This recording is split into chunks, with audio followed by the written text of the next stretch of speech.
귀한 찬양 감사합니다. 오늘 오후도 하나님의 임재하심 속에 하나님의 크신 은혜가 우리 모든 성도님들 가운데 가득하기를 주님의 이름으로 축복합니다. 오늘은 우리가 함께 읽었던 이 본문의 말씀을 중심으로 하여서 고린도전서와 좀 연결하여 말씀을 함께 살펴보고자 합니다. 우리 모두는 세상으로부터 부름받아서 예수님의 제자가 되었습니다. 부름받은 제자는 한 가지 숙명이 있는데 그것이 무엇이냐면 날마다 성숙하고 성장하여서 예수 그리스도에게까지 날마다 자라가야 한다라는 그것입니다. 그런데 성숙하고 성장하기 위해서 중요한 것이 있는데 그것이 무엇이냐면 신앙의 균형이라는 겁니다. 균형이 중요합니다. 의학 박사였던 찰스 가필드라는 분이 있는데요. 이분이 각 분야에서 가장 뛰어났던 사람들을 대상으로 획기적인 연구를 한 적이 있었습니다. 그 연구 결과에 의하면 각 분야에서 가장 뛰어났던 사람들이 가지고 있는 특징이 있었는데 그 특징이 무엇이었냐면 그들은 하나같이 균형 잡힌 삶을 살았다라는 것입니다. 여러분 신앙생활도 마찬가지입니다. 우리가 온전히 그리스도를 닮아서 날마다 성숙하고 성장하여 그리스도에게까지 자라기 위해서는 균형 잡힌 삶을 살아가는 것이 필요합니다. 예를 들면 우리는 교회에서 열심히 있고 그래서 칭찬받고 인정받는 신실한 그리스도인들이 되어야 합니다. 그리고 교회에서 하나님께서 내게 원하시는 것이 무엇인지를 찾고 그 일을 잘 감당할 수 있는 헌신된 그리스도인들이 되어야 합니다. 왜냐하면 하나님은요, 헌신된 그리스도인들을 통해서 헌신된 하나님의 사람들을 통해서 하나님의 나라를 세워가고 하나님의 교회를 세워가시기 때문입니다. 여러분, 그러나 우리가 이와 함께 잊지 말아야 할 것이 있습니다. 그것이 무엇이냐면 교회에만 자라고 헌신된 그리스도인들이 되지 말아야 한다라는 겁니다. 교회를 사랑하고 교회를 위해서 헌신하는 것 중요합니다. 매우 중요합니다. 그러나 가정에서도 칭찬받는 남편이 되어야 하고 칭찬받는 아내가 되어야 합니다. 칭찬받는 부모가 되어야 하고 직장에서도 성실한 회사원이 되어야 합니다. 내가 서 있는 삶의 모든 현장에서 그 누구에든지 간에 인정받는 사람이 되어야 하고 인정받는 이웃이 되어야 합니다. 헌신하는 좋은 사람이 되어야 합니다. 이것이 중요하다라는 것입니다. 여러분, 바로 이런 사람이 어떤 사람입니까? 균형 잡힌 삶을 살아가는 사람이요. 그런 균형 잡힌 삶을 소유한 그리스도인이라 말할 수 있는 것이죠. 예수님은 모든 성도들이 균형 잡힌 그리스도인들로 날마다 성숙하고 성장하여 자라가기를 원하십니다. 오늘 우리 모든 성도님들이요, 균형 잡힌 그리스도인들로 날마다 성숙하고 성장하며 그분에게까지 자라갈 수 있기를 주님의 이름으로 축복합니다. 여러분, 그렇다면 오늘 우리들이 예수님의 제자로서 예수님에게까지 자라가기 위해서 해야 할 일이 무엇인지를 함께 살펴보기를 원하는데요. 오늘은 두 가지로 좀 살펴보기를 원합니다. 그 첫 번째로 신앙과 삶의 균형 잡힌 교회가 되어야 합니다. 여러분, 사도행전 18장을 보면요, 고린도 교회가 어떻게 세워지게 되었는지를 잘 보여주고 있습니다. 사도 바울이 2차 전도 여행을 하던 중에 아테네를 거쳐서 고린도에 도착한 바울이 천막 제작을 하는 아굴라와 브리스길라를 만나게 되어집니다.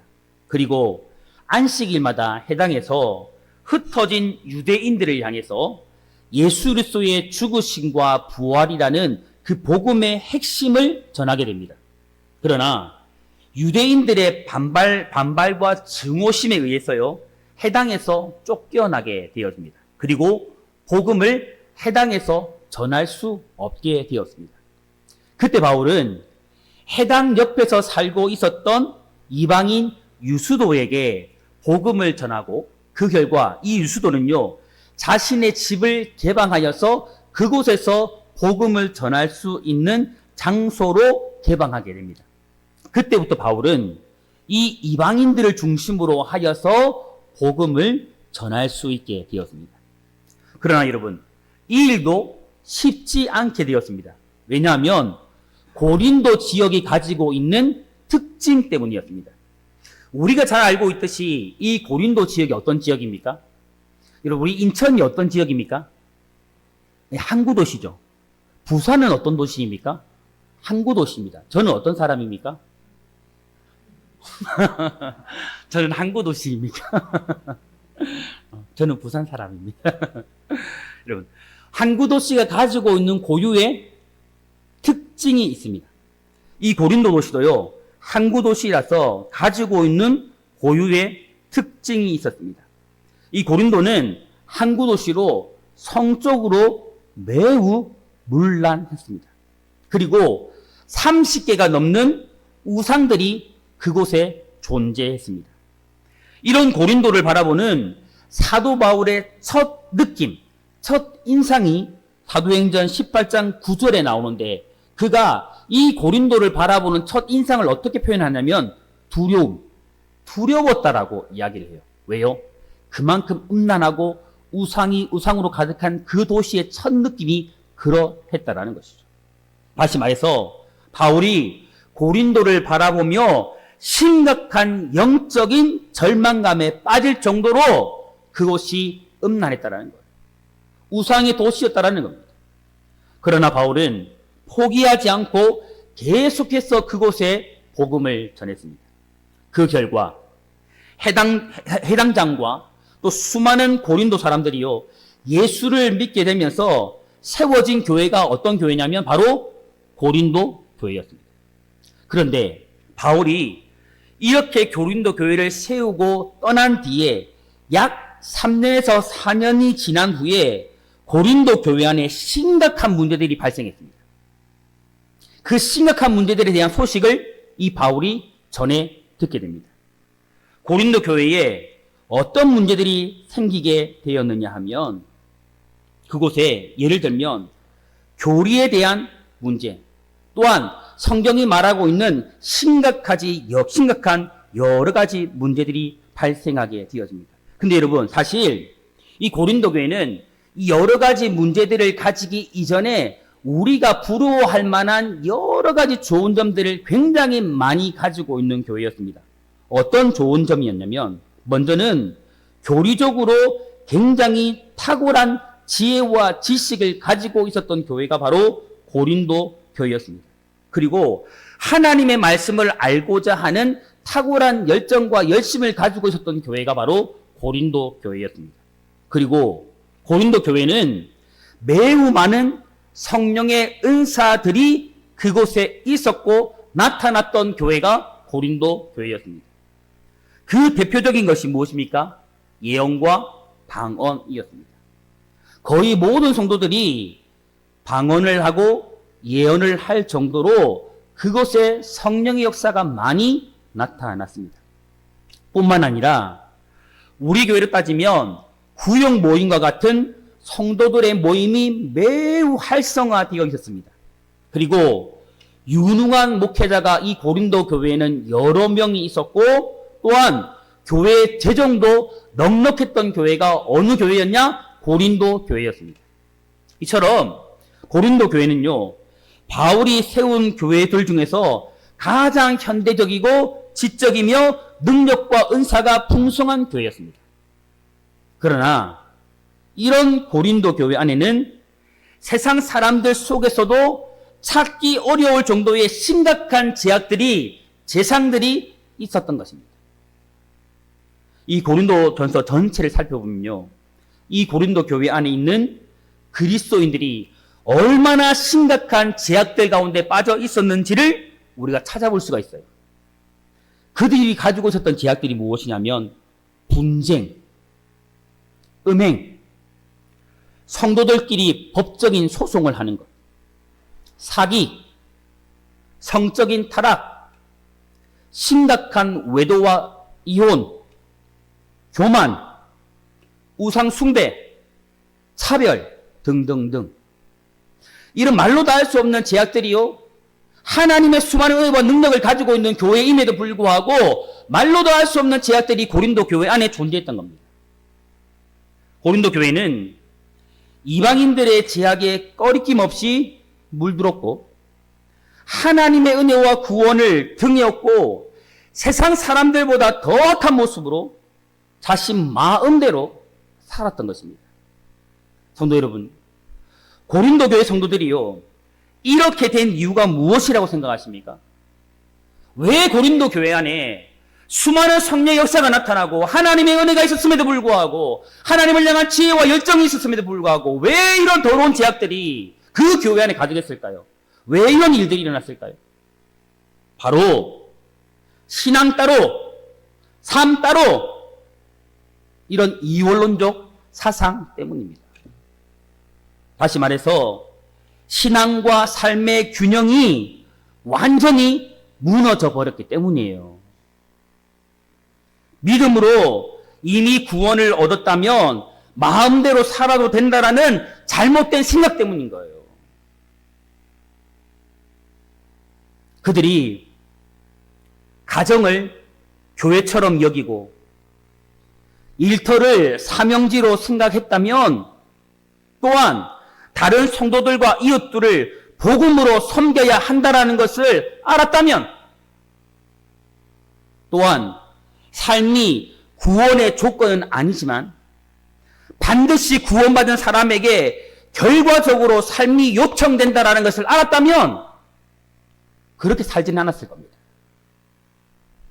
결국 여러분, 그들의 핵심적인 문제가 무엇이냐면, 이 고린도 교회에 가지고 있는 핵심적인 문제가 무엇이냐면 신앙과 삶의 균형이 무너졌다라는 것입니다.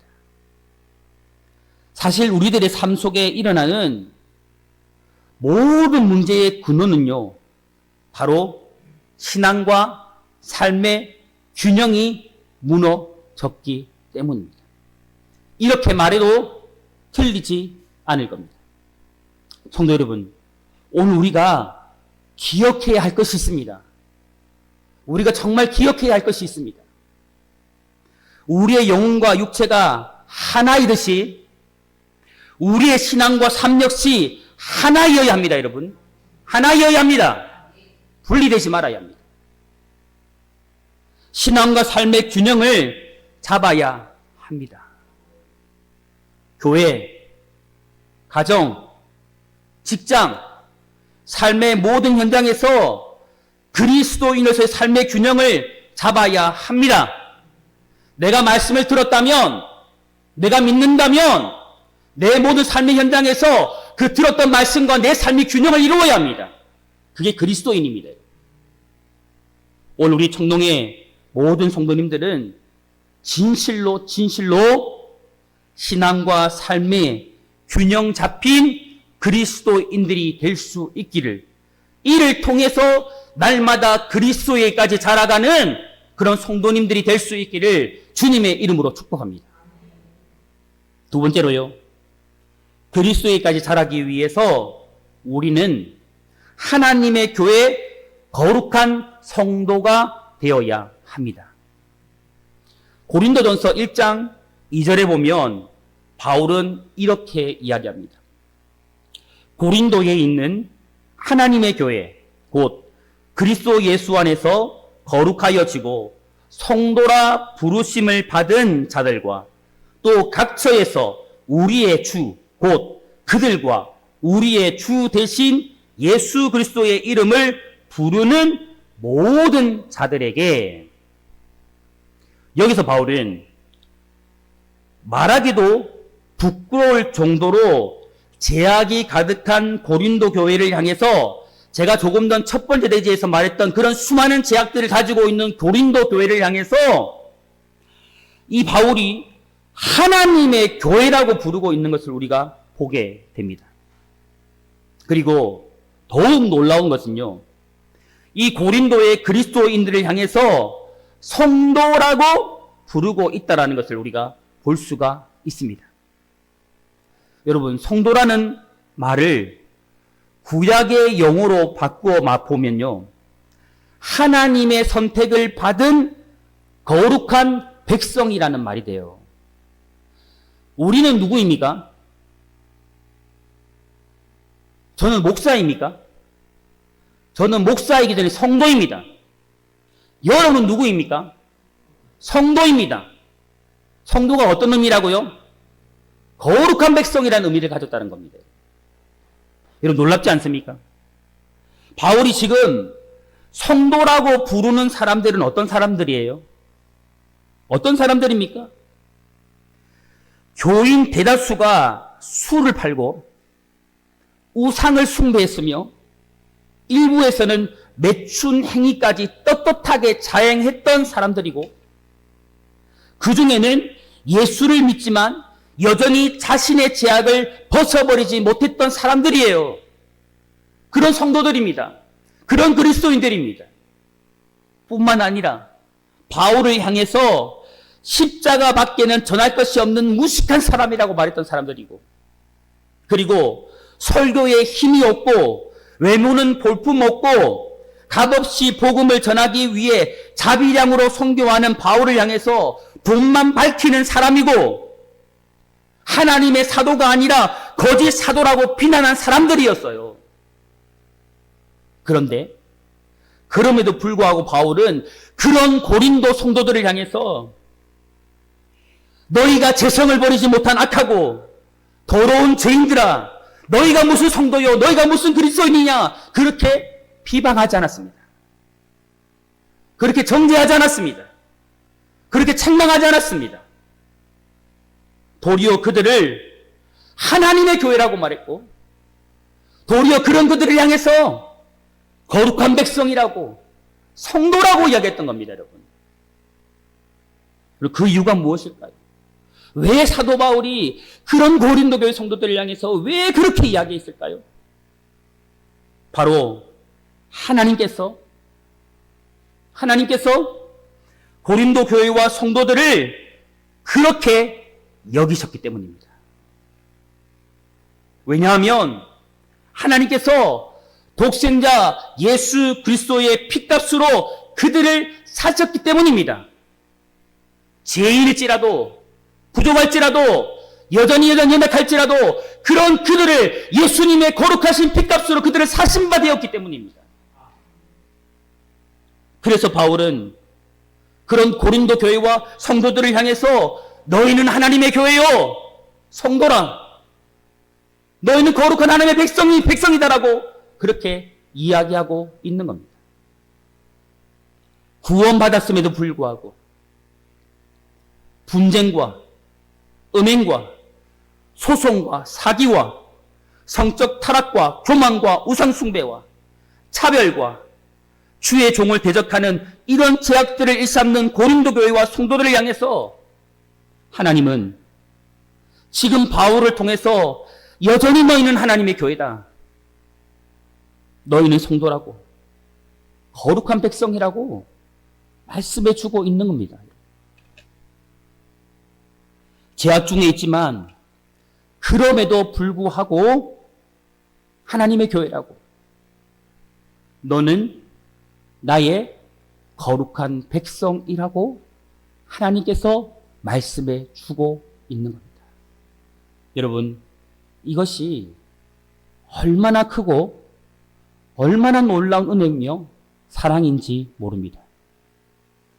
성도 여러분, 오늘 하나님이 우리를 향해서 지금 이렇게 말씀하고 있는 겁니다. 우리를 향해 지금 이렇게 선포하고 계신 거예요. 너는 하나님의 교회다. 너는 나의 거룩한 백성이다. 그렇게 말씀하고 있는 겁니다. 그런데 여러분, 우리가 어떤 존재인데, 과연 우리가 어떤 존재인데 우리를 향해서 지금 하나님이 그렇게 불러주고 계신 겁니까? 우리가 바로 고린도 교회 성도들처럼 분쟁을 일삼고 음행 가운데 있고 소송과 사기와 성적인 타락과 심각한 외도와 교만과 우상숭배와 차별 같은 여러 가지 제약을 일삼는 사람들이 아닙니까, 여러분? 저와 여러분들이 그런 사람들이 아닙니까? 이런 우리임에도 불구하고요, 하나님이 우리를 향해서 하나님의 교회라고 말해주는 거예요. 그런 우리임에도 불구하고 하나님께서 우리를 거룩한 백성이라고 인정해 주시는 거예요. 그 이유가 무엇입니까, 여러분? 우리 모두가요, 하나님께서 예수 그리스도의 피값으로 사신 하나님의 자녀가 되었기 때문입니다. 오늘 우리 모든 성도님들은 예수님의 피값으로 사신 바 되어진 존재임을 여러분 믿으시기 바랍니다. 예수님이 피로 사셔서 하나님의 교회가 되게 하셨고, 거룩한 하나님의 백성이 되게 하셨고, 성도로 불러주셨습니다. 그러므로 내가 예수님의 피로 하나님의 교회가 되었고 거룩한 백성이 되어졌음을 여러분 확신하시기 바랍니다. 확신하시기 바랍니다. 오늘 여러분, 내가 하나님의 교회로 거룩한 백성이기에 날마다 이것을 확신하면서 날마다 성숙하고 성장하기를 결단하시기 바랍니다. 그리고 결단하는 가운데 날마다 그분에게까지, 그리스도에게까지 날마다 자라가는 오늘 저와 여러분들이 될 수 있기를 주님의 이름으로 축복합니다. 사랑하는 성도 여러분, 우리는 그리스도인으로 범사에 날마다 그리스도에게까지 자라가야 합니다. 이를 위해 신앙의 삶의 균형이 잡힌 우리 성도님들이 되시기를 간절히 소망합니다. 오늘 말씀을 우리가 꼭 기억했으면 좋겠습니다. 교회, 가정, 직장, 삶의 모든 현장에서 우리는 그리스도인으로서의 삶의 균형이 잡힌 성도들이 되어야 함을 우리가 잊지 말고 살아가기를 소망합니다. 또한 내가 예수님의 피값으로 사신 바 되어진 하나님의 교회요 거룩한 백성이 되어졌음을 또한 확신하며 살아가시기 바랍니다. 어디에서든 내가 하나님의 교회로 거룩한 백성으로 살아가는 우리 성도님들이 다 되시기를 바랍니다. 그리고 이제 우리 청동의 모든 성도님들은요, 날마다 성장하고 날마다 성숙해서 날마다 표대를 향한 예수 그리스도, 우리의 표대가 예수 그리스도이기에 날마다 그분에게까지 자라가시기 바랍니다. 오늘 이 현재의 모습이 결코 멈춰 있지 마시기를 바랍니다. 날마다 자라서 우리의 인격이 그분을 닮아가고 우리의 신앙이 그분을 닮아가서 정말 그분처럼 살아감을 통해서 우리의 삶의 모든 현장이, 우리의 사역의 모든 현장들이 날마다 하나님의 뜻을 이루어드리고 하나님 나라의 거룩한 뜻을 이루어드리는 그런 사역, 그런 예배, 그런 삶의 모든 현장이 될 수 있기를 주님의 이름으로 축원합니다.